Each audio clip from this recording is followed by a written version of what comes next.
தெரியுமா? எந்த மீடியாலும் போடல. எனக்கு அந்த ஊர் தெரியும், எல்லாமே தெரியும். ஏன்னா அந்த மாவட்டம் தான் நானும். இவ்வளவு பெரிய கூட்டம் கொடுத்தது எனக்கு தெரியுமில்ல. விஜய்க்கே கூட தெரியாம இருக்கலாம். தமிழ்நாடு காவல்துறை சாதாரணமானதல்ல. அதனுடைய இன்டெலிஜென்ஸ் தெரியாம ஒரு சம்பவம் நடந்துடவே முடியாது. அப்படிப்பட்ட ஒரு கட்டமைப்பு இருக்கு. இவ்வளவு பெரிய கூட்டம் வரும்னு தெரியும். கூட்டத்திற்கான அனுமதி கொடுத்த அந்த இடத்திலேயே சாக்கடைக்காக ஒரு பெரிய ஆழமான குழி தோண்டி அதை மூடாமலே அப்படியே வச்சிருந்தாங்க. யாரா சொன்னாங்களா உங்களுக்கு? யாரும் சொல்ல மறுக்கிற ஒரு விஷயத்தை சொல்றேன். இறந்து போன 41 பேர்ல கிட்டத்தட்ட பாதி பேர் அந்த ஒரு குடியிலிருந்து மட்டும் பிணமாக மீட்கப்பட்டவர்கள். இதுக்கு யார் காரணம் சொல்லுங்க? அங்க இருக்கிற போலீஸ்காரனுக்கு புத்தி இல்லைன்னு சொல்ல மாட்டேன். அவர்களுக்கு இது தெரியும்.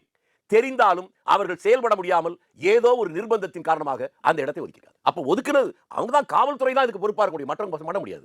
அனுமதி காவல்துறை தானே கொடுத்தீங்க. நீங்க எப்போ கொடுத்தீங்கன்னு கேட்டான். அதுல ரிட்டனா காவல்துறை கொடுத்த அனுமதி மதியம் 3 மணியிலிருந்து 10 மணி வரை கொடுத்து எழுதி கொடுத்துருக்கான். ரிட்டனா கொடுத்துருக்கான். நான் கற்பனையில சொல்லல. ஆனால் மெட்ராஸ்ல ஜூரிசெக்ஷனே இல்லாத சென்னை உயர்நீதிமன்றத்தில் இந்த வழக்கு எப்படி வந்துச்சு? ஜூரிசெக்ஷன் எனக்கு தெரிகிற போது உயர்நீதிமன்ற நீதிபதிக்கு தெரியாதா?